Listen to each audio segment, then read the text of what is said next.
Fun డైలాగులు చెప్పారు, ఒక్కటన్నా చెప్పకపోతే ఇలా గుర్తున్నది చెప్పండి పర్లేదు.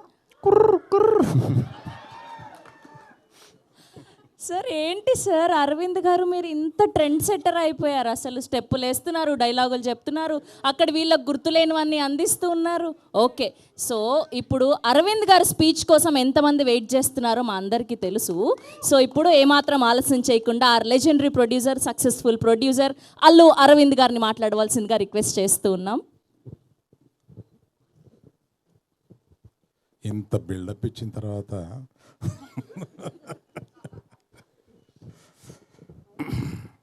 అంటే ఫస్ట్ మనం ఎవరి స్పీచ్ లేకుండా Q&Aతో సరిపెడదామా అని ఏదో అనుకున్నాం. కానీ అది పద్ధతిగా ఉండదు, అందరినీ కొద్దిగా మాట్లాడమని. తర్వాత Q&Aకి వద్దామా వద్దా మీరు చెప్పండి, Q&Aకి వద్దామా? సో ఇవాళ Q&Aలో మీకు చాలా ఇంపార్టెంట్ క్వశ్చన్ ఒకటి ఈ మధ్య 2-3-4 రోజులుగా మెలుగుతున్నది ఒక క్వశ్చన్ ఉంది. బన్నీవాసు గారు ఎక్కడ ఏమయ్యారు గీతార్ట్స్లు వగైరా ఇట్లో. దానికి నేను అంటే మన Q&Aలో అది రాకుండా ఒక క్లారిటీ ఇచ్చేసి మన Q&Aని ఈ సినిమాకి మాత్రం పరిమితం అయ్యేలాగా చూద్దామని నేను ప్రపోజ్ చేస్తూ, వాసుదా విద్యాట్రామా లెఫ్ట్కి అది ఇందాక మూర్తిగా లేరా, ఊరెళ్ళారా? ఆయన ఏదో రాశారు, ఆయన ఏదో అనుకుని ఏదో రాశారు, దానికి చెప్పాల్సి వస్తుంది ఇప్పుడు నేను. అందుకని గీతార్ట్స్కి వీళ్ళిద్దరూ 2 కళ్ళు. ఈ గీతార్ట్స్ నుంచి ఈ మధ్య రాసినవన్నీ ఊహాజనితాలు మాత్రమే. అవి వీళ్ళ ప్రయాణం బ్రహ్మాండంగా సాగుతుంది. నెక్స్ట్ 5 yearsలోనూ చాలా పెద్ద ప్లాన్స్ ఉన్నాయి గీతార్ట్స్కి, అది వీళ్ళిద్దరూ నిర్వహించబోతారు. కనుక ఆ సందేహాలన్నిటికీ నేను తెరదించుతూ మిగతా స్పీచ్కి వెళ్తాను. Thank you. 2 కళ్ళు పెద్దగాను నేనే. కానీ అప్పుడు అది అప్పుడప్పుడు కొడతా ఉంటుంది, కన్ను కొడతా ఉంటుంది.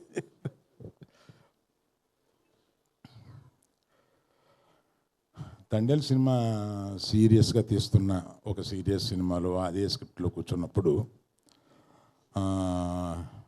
విద్యాతోటి సరదాగా బాగా సరదాగా నవ్వుకునే ఓ సినిమా తీస్తే బాగుండేది. ఇప్పుడు మేము రోజు సీరియస్ స్క్రిప్ట్లో కూర్చొని సీరియస్ సినిమా గురించి ఆలోచిస్తూ మంచి లవ్ స్టోరీ తీస్తున్నాం. Thanks to all the media, దాన్ని మంచి పెద్ద హిట్ చేశారు. ఆ తర్వాత అలా అన్నప్పుడు విద్యాతోటి భాను రియాజులకు ఆ విషయం చెప్తే వాళ్ళు ఒక కథ తీసుకుని వచ్చారు. That is the reason they are a part of this film. అది తీసుకొచ్చి కార్తిక్ రాజ్ గారితో నాకు వినిపించారు. ఆయన 2 hours చెప్తే నేను కింద పడిపోయాను. అంటే నవ్వుతూ ఆయన చెప్పేది అంత బాగా చెప్పాడు. ఆయన తమిళ్లో చాలా బాగా చెప్తారు, నాకు తమిళ్ చాలా బాగా వచ్చు కనుక అది అంత బాగా చెప్పారు. సో ఈ సినిమాలో వీళ్ళిద్దరూ కుర్రోళ్ళు ఇద్దరు కుర్రోళ్ళు కుర్రమని వాళ్ళు కనపడినప్పుడు మామూలుగా డ్యాన్స్ చేశారు మొత్తం. చాలా నవ్వుకుని మీరు ఈ పర్టికులర్గా ఈ సినిమాని సమ్మర్కే రిలీజ్ చేద్దాము అని అనుకున్నాం. ఎందుకంటే సమ్మర్కి జనరల్గా ఫ్యామిలీస్తో సినిమా చూద్దాం, సరదాగా చూద్దాం అని నేను ఈ ఎండలకి ఎయిర్ కండిషన్ థియేటర్లో కాసేపు కూర్చొని చూద్దాం అనుకునడానికి ఈ సమ్మర్కి చాలా సూట్ అయ్యే సినిమా. 9వ తారీఖున మీరు డెఫినెట్గా చాలా బాగా సినిమాని ఎంజాయ్ చేస్తారు. మీకు ఏం కావాలండి, ఇద్దరు గంతులేసే 2 కుర్రోళ్ళు, సలసల్లాడిపోయే 2 అమ్మాయిలు, మాకు వాళ్ళందరినీ పైన లేపి నుంచోబెట్టడానికి మన చంద్రశేఖర్ గారి మ్యూజిక్ తోటి. ఆయన చాలా తక్కువ సినిమాలు చేస్తారు, అందులో ఈ సినిమా ఒప్పుకొని చేయడం is really good. And whom I forgot, Vel Raju garu, correct. ఈ సినిమా ఇంత బాగా కనపడడానికి, చాలా రిచ్గా కనపడడానికి ప్రొడక్షన్ వాల్యూస్తో పాటు వాటిలన్నింటినీ కనపడేలా చేసిన మన వేల్రాజు గారిని కూడా ఇక్కడ నేను తలుచుకోవడం చాలా ముఖ్యం. అందరూ కలిసి ఈ సినిమాని చాలా బాగా మీరు ఎంజాయ్ చేసేలాగా తీశారు. అలా పర్టికులర్గా ఈ సినిమాకి సారథ్యం వహించి ముందుకు తీసుకెళ్ళిన విద్యకి నేను థ్యాంక్స్ చెప్తే అంత బాగోదు, నా మేనగోడలు. She has learned lot of things in this film. Vennela Kishore పెట్టిన కష్టాలకి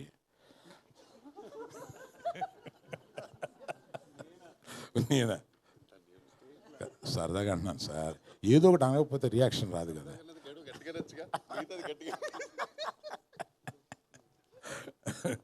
వెన్నెల కిషోర్ రెడ్డి ప్రత్యేకంగా నాకు ఇష్టం. ఆయన పాత సినిమాలు ఏంటంటే పెట్టి పెట్టి మళ్ళీ చూసుకుంటూ ఉంటాను. పర్టికులర్గా దూకుడు.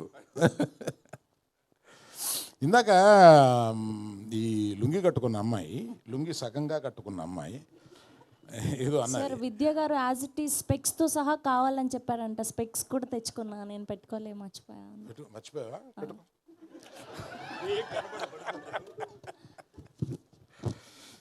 అంటే లేడీస్ కాక్రోచెస్ అనే ఒక లేడీస్ కాక్రోచెస్ కదా అనే ఒక డైలాగ్ ఏదో ఉంది.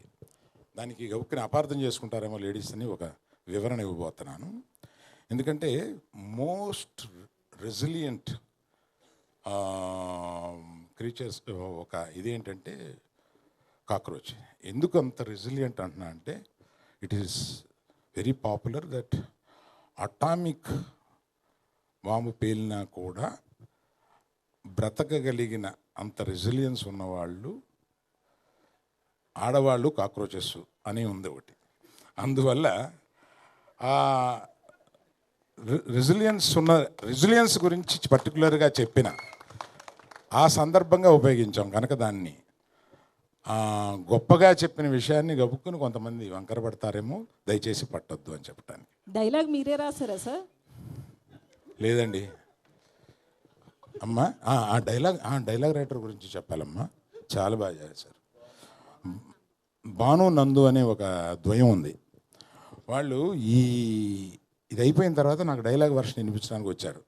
కార్తీక్ రాజ్ చెప్పినప్పుడే నాకు ప్లాట్ చాలా నచ్చి ఆ తర్వాత డైలాగు వర్షన్ వింటుంటే నిజంగా వీళ్ళు ఎంత క్రియేటివ్గా రాస్తారో అని అనిపించింది. పర్టికులర్లీ భాను ఆయన డైరెక్ట్ కూడా చేస్తున్నారు ఏదో సినిమా. అప్పుడు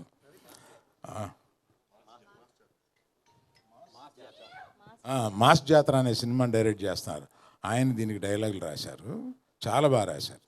you will enjoy. I think సమ్మర్లో ఇది మిమ్మల్ని అందరినీ చాలా కూల్గా ఉంచుద్దని అనుకుంటున్నాను. Thank you. అల్లు అరవింద్ గారు అయితే బేసికల్లీ కాక్రోచ్ గురించి ఒక పెద్ద థియరీ చెప్పారు. మాకు ఎవరికి నిజంగా థియరీ తెలియదు, మేము లేడీస్ అయినా కూడా. సో అది నిజంగానే ఆ థియరీ ఇక్కడికి వచ్చిన తర్వాత నేను అబద్ధం చెప్పేది కాదు, ఇది ఉంది, కాక్రోచ్ థియరీ ఉంది. ఆటం బాంబ్ పడినా అది వెళ్ళే ప్లేస్కి వెళ్ళి it saves it self because it doesn't have blood. అది ఈ థియరీ ఉందండి, ఇది లేకపోలేదు. నేను ఫస్ట్ టైం చెప్పడం కాదు, ఇది నేను చదివిందే చెప్తున్నాను. అంత రెసిలియన్స్ కాక్రోచెస్కి ఉంటాయి. సంసారంలో వచ్చే పడే ఆటం బాంబులకి అంత రెసిలియన్స్ ఆడవాళ్ళకు ఉంటాయి. మీరు ఇందాక నుంచి చెప్తున్న దానిలో ఏం రిఫ్లెక్ట్ అవుతున్నదంటే ఆడవాళ్ళు కాక్రోచెస్ లాంటి వాళ్ళని రిఫ్లెక్ట్ అవుతున్నది. But the resilience of the cockroaches where it will never die even under the nuclear explosion. ఆడవాళ్ళు కూడా అంత రెసిలియన్స్ గా ఉండగలరు అన్నది, అంత శక్తివంతులైన ఆడవాళ్ళని చెప్పాం సార్, అంతే. రిఫ్లెక్ట్ అవ్వాలి. అప్పుడు there won't be any problem. అయితే ట్రైలర్లో ఒక 3 అంటే అబ్బాయిలకు ఉన్న క్వాలిటీస్లో 3 చెప్పారు కదండి అల్లు అరవింద్ గారు ఇక్కడ. ఆల్ఫా అని, మాస్ అని, చబ్బీ అని. సో మీరు ఏ టైప్ యంగేజ్లో ఉన్నప్పుడు? నేను పరమ పొరంబోకు.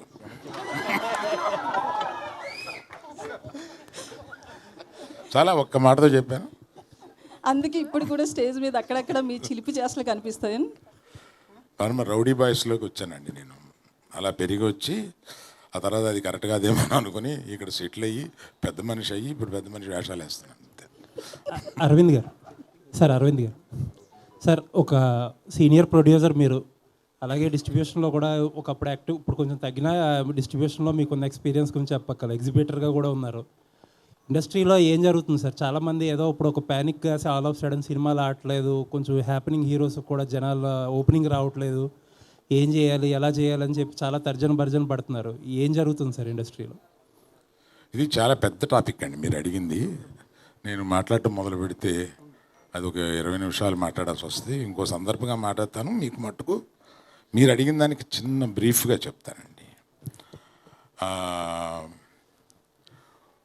మనకి కోవిడ్ వచ్చి అదృష్టం వల్ల దురదృష్టం వల్ల ఓటీటీ అనే దానికి అలవాటు పడ్డాం.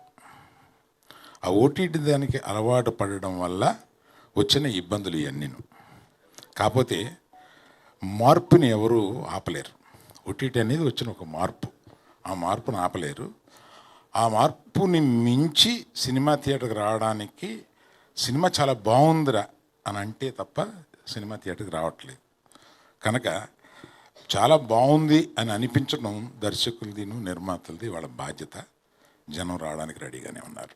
Thank you sir. కొంతమంది ప్రొడ్యూసర్లు ఏంటంటే సినిమాలు, చిన్న సినిమాలు కానీ మీడియం సినిమాలు కానీ చాలా రిస్క్, మేము ఆ సెగ్మెంట్లో తగ్గించేస్తామని కొంతమంది అంటున్నారు. ఇంకొంతమంది ఏమో థియేటర్లో మూసుకుపోతున్నాయి, షోస్ వెళ్ళట్లేదు, కొన్ని థియేటర్లో ఫంక్షన్ హాల్స్ అయిపోతాయని కొంతమంది అంటున్నారు. ఆ రెండు విషయాల్లోని గీతా ఆర్ట్స్ ఎలా చూస్తుంది ఆ సెగ్మెంట్ని? అంటే ఇది చిన్న సినిమా మీడియం సినిమా రెండింటి మధ్య సినిమా తెలియదు, కానీ ఈ సినిమాని మేము తీసాము, రిలీజ్ చేస్తున్నాము. దీని రిజల్ట్ని బట్టి కూడా మాట్లాడుకోవచ్చు. బనివాసు గారు గీతా ఆర్ట్స్ అంటే ఫ్యామిలీ ఎంటర్టైనర్ ఉంటుంది, బట్ అక్కడ హీరో శ్రీ విష్ణు గారు కొంచెం అడల్ట్ కంటెంట్ కూడా ఉంటుంది, అంటే జోక్స్, డబుల్ మీనింగ్ డైలాగ్స్ కావచ్చు అట్లాంటివి. సో ఈ రెండు ఎట్లా మిక్స్ చేశారు?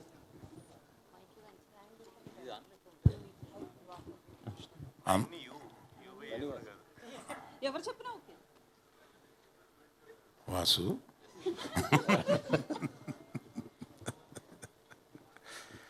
అందులో అంత డబుల్ మీనింగ్ డైలాగులు ఏం లేవమ్మా, నాకేం కనపడలేదు.